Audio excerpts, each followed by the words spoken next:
మన జీవితకాలం నిజంగా మన చేతుల్లో ఉందా? మనం పుట్టినప్పుడు మనకు రాసిపెట్టిన ఆయుష్షు ఇంతే అని ఎవరైనా ముందే నిర్ణయిస్తారా? లేక మన అలవాట్లు మన మనుగడను శాసిస్తాయా? నేటి కాలంలో 70 ఏళ్లు ఆరోగ్యంగా బ్రతకడమే ఒక గొప్ప విషయంగా మారిపోయింది. కాని ప్రాచీన కాలంలో మన ఋషులు ఎటువంటి అధునాతన మందులు లేకుండా, ఆసుపత్రుల చుట్టూ తిరగకుండా 100 ఏళ్లపాటు అత్యంత చురుగ్గా, గంభీరంగా ఎలా జీవించగలిగారు? ఇది కేవలం అదృష్టం కాదు, ఇది ఒక పరిపూర్ణమైన జీవనశాస్త్రం. వారు ప్రకృతి రహస్యాలను అర్థం చేసుకున్నారు, తమ శరీరం చేసే సంకేతాలను గమనించారు. ఆయుష్ను పెంచుకోవడమనేది ఏదో ఒక మంత్రంతో జరిగేది కాదు, అది ప్రతిరోజూ మనం చేసే చిన్న చిన్న పనుల మీద ఆధారపడి ఉంటుంది. ఋషులు 100 ఏళ్లు జీవించడం వెనుక ఉన్న ఆ సత్యాలు ఏమిటో, అవి నేటి మన ఉరుకుల పరుగుల జీవితానికి ఎలా వర్తిస్తాయో ఇప్పుడు లోతుగా విశ్లేషించుకుందాం. ఋషులు ఎప్పుడూ వ్యాధి వచ్చాక మందులు వేసుకోవడం కంటే అసలు వ్యాధి రాకుండా ఉండే జీవన విధానానికే ప్రాధాన్యత ఇచ్చారు.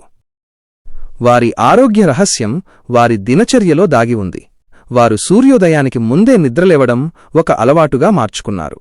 ఇది కేవలం ఒక క్రమశిక్షణ మాత్రమే కాదు, మన శరీరంలోని జీవక్రియలు ప్రకృతితో ఎలా అనుసంధానం కావాలి అనే దానికి ఒక శాస్త్రీయ మార్గం. ఆహారం విషయంలో వారు పరిమాణం కంటే సమయానికే ఎక్కువ ప్రాముఖ్యత ఇచ్చారు.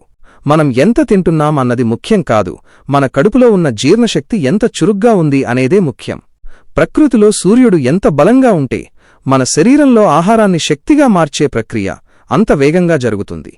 అందుకే వారు మధ్యాహ్న భోజనాన్ని రాజులా నిండుగా చేసేవారు, సూర్యాస్తమయం తర్వాత ఏమీ తినకుండా ఉండేవారు.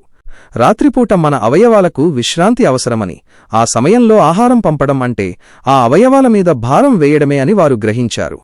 ఈ రోజుల్లో మనం తినే ఆహారంలో పోషకాలు వెతుకుతున్నాం కాని, ఆ ఆహారాన్ని స్వీకరించే మన శరీరం ఎంత సిద్ధంగా ఉందో గమనించడం లేదు.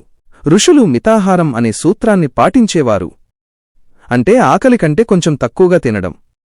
దీనివల్ల జీర్ణ వ్యవస్థ మీద ఒత్తిడి తగ్గుతుంది. మనం తీసుకునే ఆహారం మనకు శక్తిని ఇవ్వాలి తప్ప మనల్ని సోమరిపోతులుగా మార్చకూడదు. ఋషులు తాజా ఆహారానికే ప్రాధాన్యత ఇచ్చేవారు. నిల్వ ఉన్న పదార్థాలు ప్రాణశక్తిని హరిస్తాయని వారు నమ్మారు. అందుకే వారు ప్రకృతిలో సహజంగా దొరికే పండ్లు, కూరగాయలు మరియు ధాన్యాలను నేరుగా స్వీకరించేవారు. పాలిష్ చేసిన లేదా రసాయనాలతో కూడిన ఆహారం వారి దరిదాపుల్లో ఉండేది కాదు. ఈ సహజత్వమే వారి రక్త ప్రసరణను, కణాల ఆరోగ్యాన్ని దశాబ్దాలపాటు పటిష్టంగా ఉంచింది. ఋషుల దీర్ఘాయువుకు మరొక ప్రధాన కారణం వారి మానసిక స్థితి. ఆధునిక ప్రపంచంలో మనం పడే అతిపెద్ద జబ్బు ఒత్తిడి. మనం అనవసరంగా భవిష్యత్తు గురించి ఆందోళన చెందుతూ, గతం గురించి బాధపడుతూ మన మెదడును నిరంతరం ఒత్తిడికి గురిచేస్తాం. ఈ ఒత్తిడి వల్ల మన శరీరంలో విషపూరితమైన హార్మోన్లు విడుదలవుతాయి. ఇవి మన రోగనిరోధక శక్తిని నెమ్మదిగా హరిస్తాయి. కాని ఋషులు ఎప్పుడూ ప్రశాంతంగా ఉండేవారు. వారు ఏ విషయాన్ని తమ వ్యక్తిగత అహంకారంతో ముడిపెట్టేవారు కాదు. ఏది జరిగినా అది ప్రకృతి నియమం అని అంగీకరించేవారు. ఈ అంగీకారమే వారిని ఆందోళన నుండి కాపాడింది.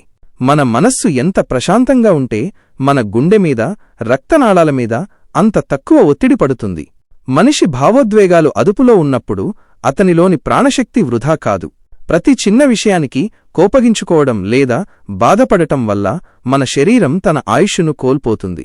నిశ్చలమైన మనస్సు మాత్రమే దీర్ఘకాలం శరీరాన్ని ఆరోగ్యంగా ఉంచుతుంది. నిశ్శబ్దం మరియు మౌనం ఋషుల జీవితంలో కీలక పాత్ర పోషించాయి. మాట్లాడటమనేది ఒక శక్తిని ఖర్చుచేసే ప్రక్రియ అని మన ఋషులు గుర్తించారు. మనం మాట్లాడే ప్రతి అనవసరమైన మాట మన మానసిక శక్తిని హరిస్తుంది. మౌనం మనల్ని మనతో కలుపుతుంది, మనలోని లోపాలను గమనించేలా చేస్తుంది. అందుకే వారు రోజులో కొంత సమయం మౌనంగా ఉండేవారు. ఈ మౌనం వల్ల వారి మెదడుకు అద్భుతమైన విశ్రాంతి లభించేది. నేటి కాలంలో మన మెదడు నిరంతరం ఏదో ఒక సమాచారంతో, శబ్దంతో నిండిపోతోంది. దీనివల్ల మెదడు కణాలు త్వరగా అలసిపోతున్నాయి. కాని ఋషులు ఈ నిశ్శబ్దం ద్వారా తమ మేధస్సును, జ్ఞాపకశక్తిని పదును పెట్టుకున్నారు. ప్రశాంతమైన మెదడు శరీరాన్ని కూడా ప్రశాంతంగా ఉంచుతుంది. ఋషుల జీవన విధానం చాలా నెమ్మదిగా సాగేది. ఈరోజు మనం ప్రతిదీ వేగంగా కావాలని కోరుకుంటున్నాం. వేగంగా తినడం, వేగంగా నడవడం, వేగంగా ఫలితాలు సాధించడం. ఈ వేగం మన అంతర్గత అవయవాలను త్వరగా ముసలివి చేస్తాయి. కాని ఋషులు ప్రతి పనిని ఒక ధ్యానంలా చేసేవారు. నెమ్మదిగా శ్వాస తీసుకోవడం వారి అతిపెద్ద రహస్యం. మనం కోపంగా ఉన్నప్పుడు లేదా కంగారులో ఉన్నప్పుడు మన శ్వాసవేగం పెరుగుతుంది. ఇది మన ఆయుష్షును తగ్గిస్తుంది. కాని ఋషులు తమ శ్వాసను నియంత్రించుకోవడం ద్వారా తమ గుండె వేగాన్ని, రక్తపోటును అదుపులో ఉంచుకున్నారు. లోతైన మరియు నెమ్మదిగా తీసుకునే శ్వాస శరీరంలోని ప్రతి కణానికి ఆక్సిజన్ను అందిస్తుంది. దీనివల్ల శరీరంలో ముసలితనం రావడం ఆలస్యమవుతుంది. ఒక తాబేలు చాలా నెమ్మదిగా శ్వాస తీసుకోవడం వల్లే అది కొన్ని వందల ఏళ్లు జీవిస్తుంది. ఋషులు కూడా ఇదే ప్రకృతి సూత్రాన్ని పాటించారు. వారు ఎప్పుడూ ప్రకృతితో మమేకమై జీవించేవారు. సూర్యకాంతి వారి శరీరానికి సహజమైన ఔషధంలా పనిచేసేది. సూర్యుడి నుండి వచ్చే ప్రాణశక్తిని వారు ఆహారం ద్వారానే కాకుండా నేరుగా చర్మం ద్వారా కూడా గ్రహించేవారు. నేటి కాలంలో మనం ఏసీ గదుల్లో బంధీలై ప్రకృతికి దూరంగా ఉంటున్నాం.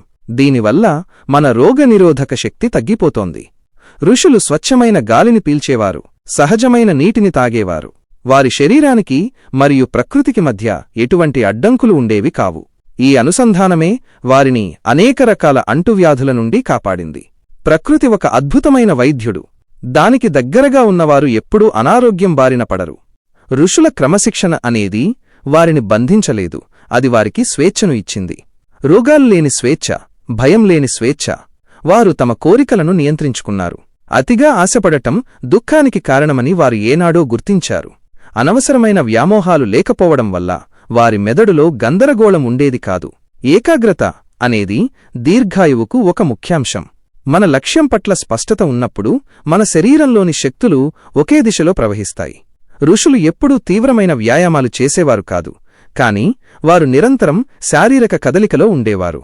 నడవడం, భూమిపై కూర్చోవడం మరియు ప్రకృతితో కలిసి పనులు చేయడం వల్ల వారి కీళ్లు, కండరాలు దృఢంగా ఉండేవి. వారి ఆరోగ్యం అనేది ఒక రోజులో వచ్చినది కాదు, అది దశాబ్దాలపాటు పాటించిన అలవాట్ల ఫలితం. మనం ఈరోజు 1 గంట జిమ్లో కష్టపడి మిగతా రోజంతా కుర్చీలో కూర్చుంటాం. ఇది మన శరీరానికి మేలు చెయ్యదు. కాని ఋషులు తమ శరీరాన్ని ఎప్పుడూ సహజమైన స్థితిలో ఉంచేవారు.